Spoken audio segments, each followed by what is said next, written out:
और कांग्रेस हताशा की स्थिति में उनको हार का डर सता रहा है, इसीलिए ऐसे राजनीतिक षड्यंत्र किए जा कहीं ना कहीं चुनौती नहीं देखी जा रही, चुनौती है या नहीं है? उम्मीदवार ही नहीं थे, भाजपा के लोग आपस में लड़े साथ रहा, तो कांग्रेस तो है ही नहीं यहाँ पर। गरीबों के कल्याण की सारी योजनाएं, संबल, आयुष्मान, मुख्यमंत्री कन्यादान योजना, यहाँ तक कि मैं हूं वो लवकुश मरे बैरागी गरे के और पैसे हम बंद आज कर आगर मालवा जिले की सुसनेर विधानसभा क्षेत्र के श्यामपुरा और सेमली गांव कालवा बालाजी के यहाँ पे हम जो है राणा विक्रम सिंह का जो जनसंपर्क कार्यक्रम चल रहा है, उसी दौरान हम चर्चा करेंगे। भाई साहब, विकास के क्या मुद्दे लेकर आप जा रहे हैं जनता के बीच में?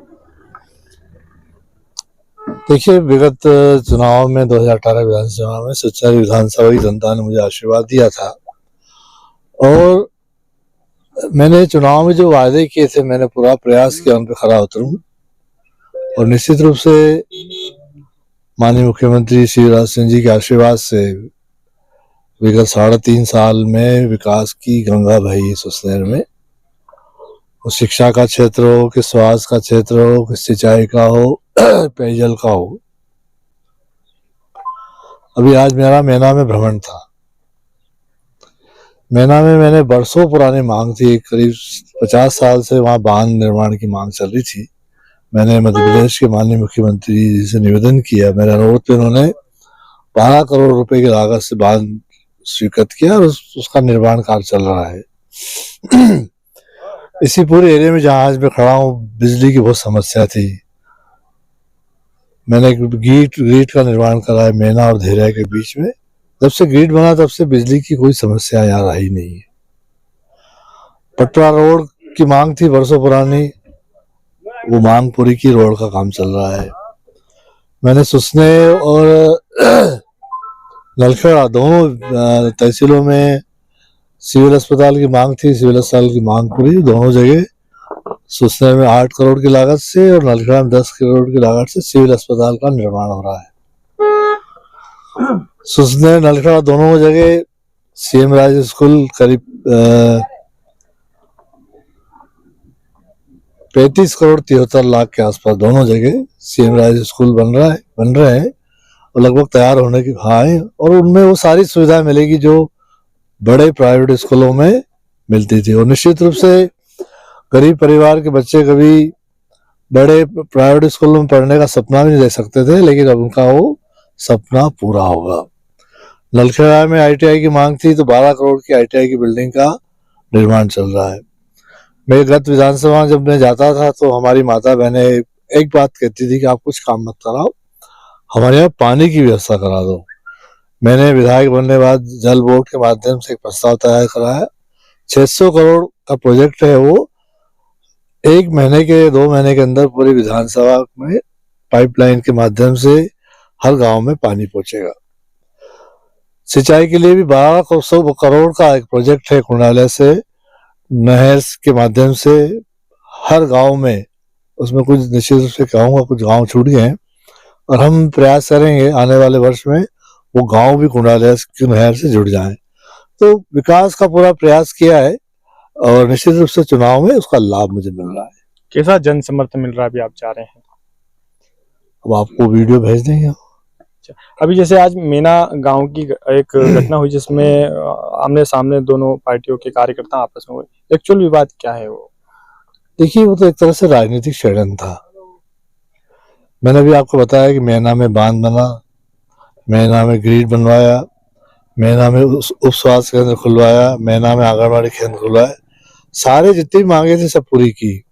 एक छोटी सी बात को लेके अभी कुछ महीने पहले आए थे, हमें मंदिर में पैसा चाहिए। मैंने कहा था कभी निधि में पैसा नहीं है, निधि में पैसा आएगा तो हम आपके मंदिर में पैसा दे देंगे, वो भी स्वच्छंदान से। विधायक निधि से दे नहीं सकते हम, लेकिन स्वच्छंदान की राशि फिर आई नहीं तो आचार संहिता लागू होगी। तो मैंने बीच में भी कहा था कि चुनाव के बाद मैं आपकी मांग पूरी कर दूंगा, लेकिन एक कांग्रेस पार्टी के लोगों ने षड्यंत्र रचा और इस तरह से प्रचार किया। मेरा बहुत विरोध हुआ है, मुझे विरोध का सामना करना पड़ रहा है। इस तरह से उन्होंने वीडियो बना के भेजे और कांग्रेस हताशा की स्थिति में उनको हार का डर सता रहा है, इसीलिए ऐसे राजनीतिक षड्यंत्र किए जा रहे हैं। यानी कि चुनौती कहीं ना कहीं चुनौती नहीं देखी जा रही, चुनौती है या नहीं है? देखिए, मैं एक बात बता रहा हूँ। विगत 3 चुनाव से बताता हूँ आपको मैं। 2008 के चुनाव में मुझे कांग्रेस से टिकट मिला था। उस समय मुझे 54,290 वोट मिले थे। ये विधानसभा में अभी तक सबसे ज्यादा वोट मिलने का मेरा रिकॉर्ड है। उसके पश्चात मेरी हार हुई थी, लेकिन 9 में जब लोकसभा हुए तत्काल बाद, तो 51,000 में नारायण सिंह जी आमला पे चुनाव जीते थे। 2013 में माननीय अंबावता जी को टिकट मिला, वो 52,000 वोट उनको प्राप्त हुए। 2018 में भैरू सिंह परिवार के बेटे महेंद्र सिंह चौहान को परिवार को टिकट मिला, वो 48,000 पे पहुंच गए। हर चुनाव में कांग्रेस का वोट कम होता जा रहा है। कांग्रेस कोई चुनौती नहीं है हमारे सामने। अभी गत वर्ष जब जनपदों के चुनाव हुए थे तो दोनों ललका विकासखंड, सुसनेर विकासखंड, दोनों जगह भाजपा के अध्यक्ष निर्विरोध चुने गए थे। दोनों उपाध्यक्ष निर्विरोध चुने गए थे। नगर पंचायत परिषद के चुनाव जो गत वर्ष हुए थे, 4 में तो 2 जगह तो कांग्रेस के पास उम्मीदवार ही नहीं थे, भाजपा के लोग आपस में लड़े थे, तो कांग्रेस तो है ही नहीं यहाँ पर। भाजपा के ही पूर्व विधायक संतोष जोशी निर्दलीय चुनाव लड़ रहे हैं, क्या उनको मना नहीं पाए पार्टी? देखिए, पार्टी का मामला है, आप पार्टी के लोगों से पूछे। कितने वोटों से जीत रहे हैं आप? ये हमारे भूतड़ जी बताएंगे। 20,000 से ऊपर, जी 20 से ऊपर था। कितने वोटों से जीत? 20 से ऊपर जीतेंगे। 20 से ऊपर। तो ये देखिए हम 22,000 से ऊपर जीतेंगे जी 22,000 से ऊपर 22,000 से। हाँ 25,000 ऊपर से। बहुत शानदार समर्थन मिल रहा है और बहुत ही अच्छे मतलब जीतेंगे, रिकॉर्ड तोड़ेंगे। 30,000 से ऊपर। कांग्रेस के पास में कोई मुद्दा ही नहीं, जीतने की बात की है पर कांग्रेस का मुद्दे नहीं है, कोई मुद्दा नहीं है कांग्रेस का। तो क्या मुद्दा बना रहे हैं, क्या कारण? वो मुद्दा तो ये है कि अब उसके पास बचा ही कुछ नहीं है, सिर्फ ये कुछ ना कुछ लोगों के सामने पेश करना है। देखिए, कांग्रेस ने अभी जो वादा किया लोगों से, वो 5 वायदे कि हम 1,500 रुपए लाडली बहना योजना का पैसा देंगे। भारतीय जनता पार्टी ने तो शुरू ही कर चुके हैं।